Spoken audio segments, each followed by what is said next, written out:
السلام عليكم ورحمة الله وبركاته. الحمد لله رب العالمين، نحمده ونستعينه ونستغفره ونعوذ بالله من شرور أنفسنا من سيئات أعمالنا، من يهد الله فلا مضل له ومن يضلل فلا هادي له. أشهد أن لا إله إلا الله وحده لا شريك له وأشهد أن محمدا عبده ورسوله لا نبي بعده. اللهم صل وسلم وبارك على سيدنا وحبيبنا وشفينا ومولانا محمد صلى الله عليه وسلم وعلى آله وأصحابه أجمعين. أما بعد. Hadratil mukarramin, para alim ulama, segenap para hujat, pengurus DKM Masjid Asy-Syifa, jamaah salat zuhur yang mulia dan dimuliakan Allah Subhanahu wa taala. Bersyukur kita kepada Allah yang menghimpun kita siang hari ini, Allah yang telah mentakdirkan kita berkumpul di majelis ini. Semoga Allah pertemukan kita semuanya kelak dalam surganya nanti. Salawat dan salam di baginda Rasulullah Nabi Muhammad sallallahu alaihi wasallam, untuk keluarganya, anak cucunya, kita, keluarga kita semua. Semoga mendapat syafaat dari baginda Nabi Muhammad sallallahu alaihi wasallam. Siang hari ini kita akan sedikit berbincang tentang uzlah. Dalam dunia tasawuf ada istilah uzlah. Itu mirip-mirip khalwat. Kalau uzlah itu biasanya cuman sebentar, bisa mengasingkan diri atau menyendiri 5 menit, 10 menit, sehari. Kalau khalwat bisa 10 hari, 40 hari. Ada uzlah, ada khalwat, ada juga infirat. Infirat itu menyendiri, sama. Itu juga. Riyadhah. Riyadhah itu melatih rohani. Imam Syekh Ibnu Athaillah dalam makalah yang ke-12 beliau menulis, ma nafa'al qalba syai'un mislu uzzatin. Tidak ada sesuatu yang lebih bermanfaat bagi hati yang melebihi uzlah. Kenapa? Yadkhulu biha maidan fikratin. Karena dengan uzlah ini medan pemikiran sesungguhnya dimasuki dengan kerohaniahan kita. Nah, uzlah ini kita sehabis sholat sejenak mengasingkan diri dari hiruk pikuknya dunia. Kita tidak bertahanus seperti Rasulullah yang berhari-hari bermalam-malam di gua Hira. Tidak menyepi seperti kaum sufi di gua berhari-hari 40 hari.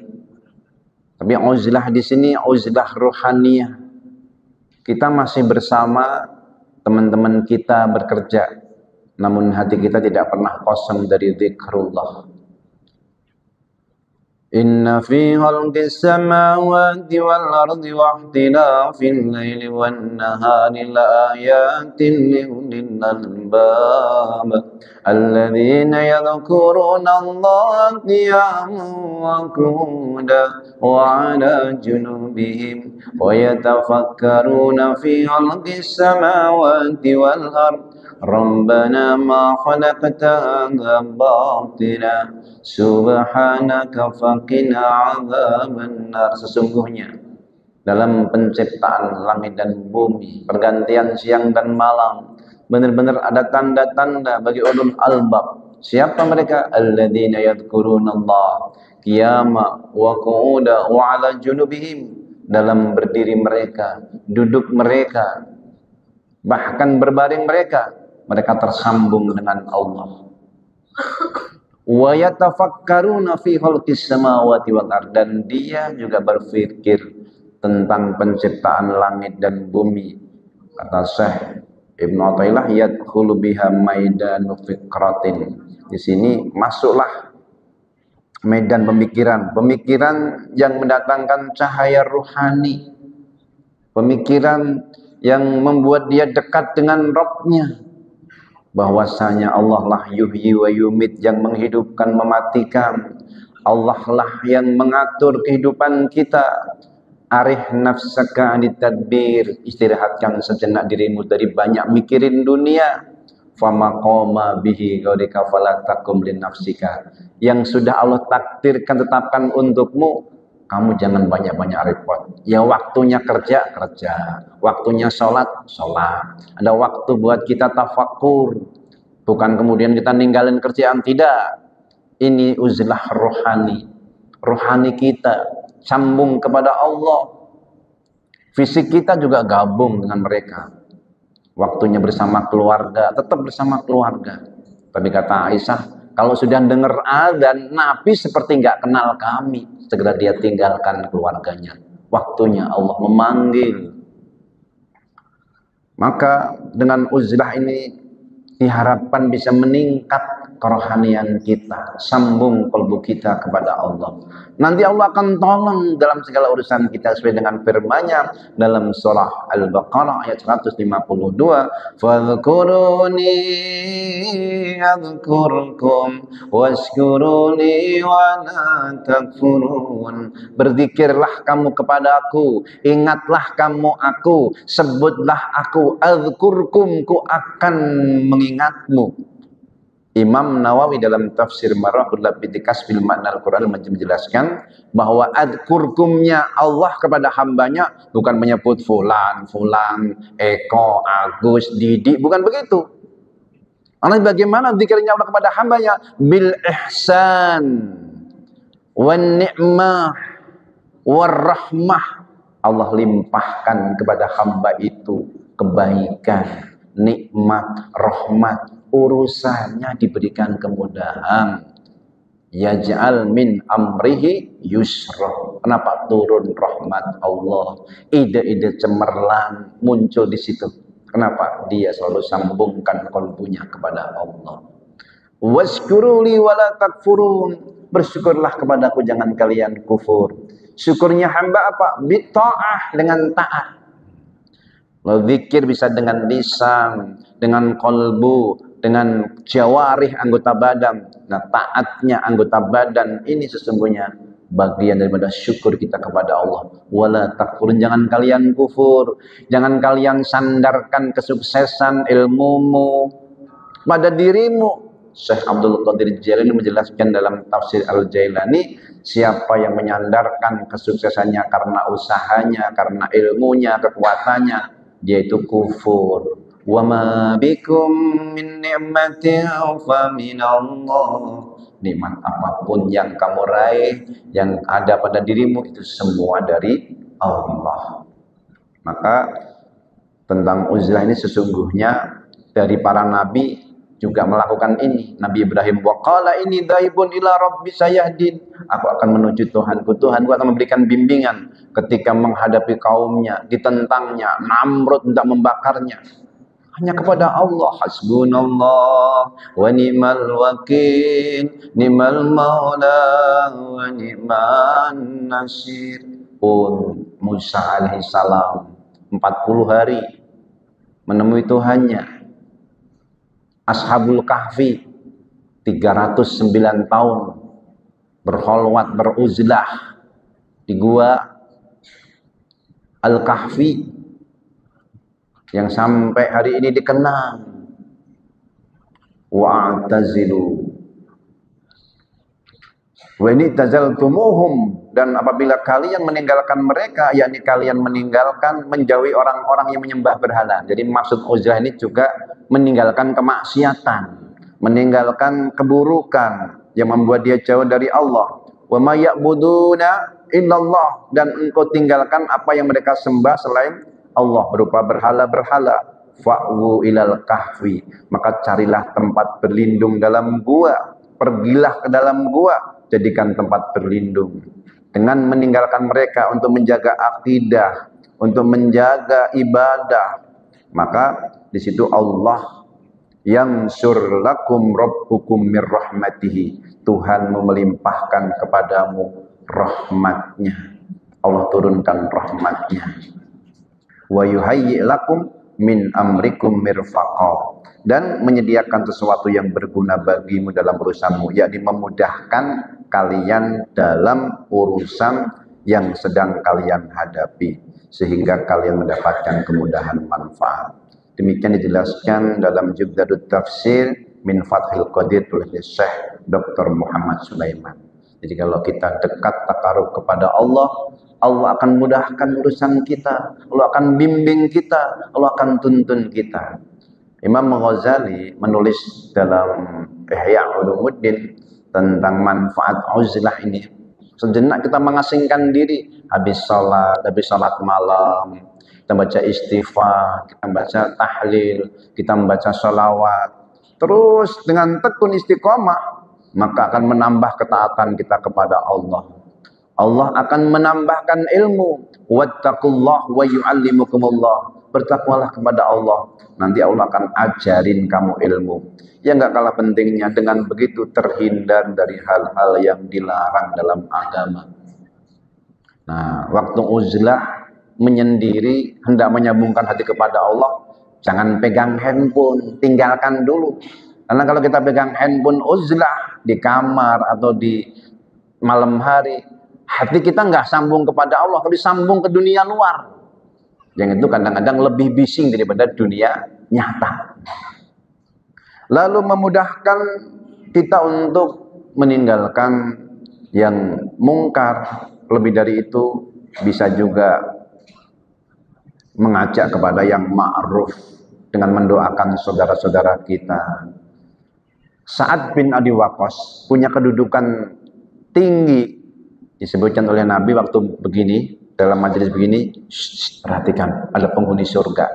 Rupanya yang disebut adalah Sa'ad bin Abi Waqqas. Sampai 3 kali. Apa rahasianya? Setiap jelang tidur, dia mendoakan ampunan untuk kaum muslimin dan muslimat. Allahumma firli wali walidayya walil muslimin wal muslimat. Ya Allah, kalau ada orang yang aku sakiti hari ini, ampuni dosaku. Namun kalau ada orang-orang yang menyakiti aku, ampuni dosa mereka ya Allah. Lapang dada. Dia sambungkan kalbu kepada Allah jelang tidurnya, seraya memohonkan ampun untuk mereka orang-orang yang beriman. Dia sudah disiapkan surga. Bahkan kata Nabi, dia itu penghuni surga. Yauman la yanfa'u malun wa la banun illa man atallaha biqalbin salim. Hari itu tidak ada gunanya anak-anak yang dilahirkan, harta yang dikumpulkan, melainkan yang datang kepada Allah dengan hati yang selamat. Uzlah itu melatih hati kita untuk selamat dari akhlak tercela, dari bersuudzon, terhindar dari akhlak madmumah, fokus dalam ibadah, tafakkur, menyenangkan diri bersama Allah, ma'iyatullah. Dalam tafsir Baruhul Labid, malah menjelaskan perjalanan. Kita ini kan musafir yang lagi mampir. Musafir yang lagi mampir di dunia. Perjalanan menuju Allah ini ada ujungnya. Tapi kalau perjalanan bersama Allah, tidak ada ujungnya. Karena kita semuanya seorang musafir yang akan menuju Allah. Tapi kalau sudah bersama Allah, tidak ada ujungnya. Ma'iyatullah. Menyenangkan diri bersama Allah. Munajat bersamanya. Lalu sampai meningkat ke alam malakut. Kalau ini kan alam nasyud, alamnya manusia. Alam malakut sudah ke dunia gaib, yang diingat malaikat hafadhah, yang diingat raqib atid. Sudah ke alam yang lebih tinggi. Yang terakhir dengan uzlah, melepaskan diri dari kemaksiatan yang biasa dialami oleh manusia dalam pergaulan sehari-hari. Namun kita nggak meninggalkan pergaulan itu. Kita tetap bersama mereka, namun kalbu kita zikrullah. Maka lazimkan, kata Nabi, orang-orang sabaqal mufarritun. Sabaqal mufarritun itu orang-orang itu pada masuk surga duluan, yang lain masih ngantri. Siapa mereka itu? Alladzina yadhkurunallah, orang yang senantiasa berzikir kepada Allah. Dalam Al-Quran disebutkan fi masajidillah, dalam masjid-masjidnya. Orang yang sudah dekat sama Allah, masjidnya bukan hanya bangunan masjid. Kullu ardin masjidun, semua bumi menjadi masjid. Tempat kerjanya pun menjadi masjid. Seakan-akan ada sajadah yang digelar di sana. Karena sungguhnya kullu ardin masjidun. Marilah kita berdoa munajat, semoga Allah tumbuhkan keimanan dalam kalbu kita. Allah tambahkan semangat kita untuk takarub mendekatkan diri kepadanya sampai Allah panggil kita semua dalam keadaan husnul khotimah. La ilaha illa anta subhanaka inni kuntu minadh dhalimin.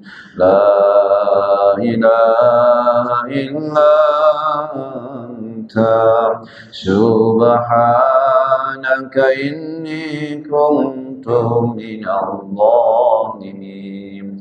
La ilaha illa anta subhanaka inni kuntu minadh dhalimin. Hasbunallah wa ni'mal wakil, ni'mal maula ni'man nasir. Hasbunallah wa ni'mal wakil, ni'mal maula wa ni'man nasir. Hasbunallah wa ni'mal wakil, ni'mal maula wa ni'man nasir. La haula wa la quwwata illa billahil aliyyil azim.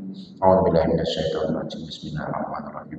Alhamdulillahirabbil alamin. Allahumma shalli ala sayyidina Muhammad wa ala alihi wa ashabihi ajmain. Ya Allah ya Karim, ya Rahman ya Rahim, ya Qawi ya Hakim, ya Dzal Jalali wal Ikram. Allahumma inna nas'aluka ridhaka wal jannah wa na'udzubika min sakhatika wan nar. Ya Allah, kami semua mohon ridhamu dan surgamu. Kami berlindung dari kemurkaanmu dan api nerakamu.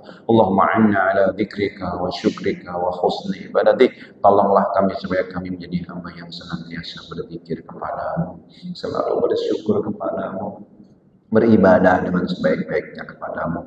Jadikan keluarga kami sakinah, mawaddah, warahmah, anak cucu kami soleh dan solehah. Tolonglah saudara kami yang teraniaya di Palestina, dimanapun mereka berada. Waj'al baladana hada baladan aminan. Jadikan negeri kami Indonesia negeri yang aman, penuh dengan barakah, baldatun thayyibatun wa rabbun ghafur. Birahmatika ya arhamar rahimin. Rabbana atina fid dunya hasanah fil akhirati hasanah wa qina adzabannar. Subhana rabbika rabbil izzati amma yasifun wa salamun alal mursalin walhamdulillahi rabbil alamin. Assalamualaikum warahmatullahi wabarakatuh.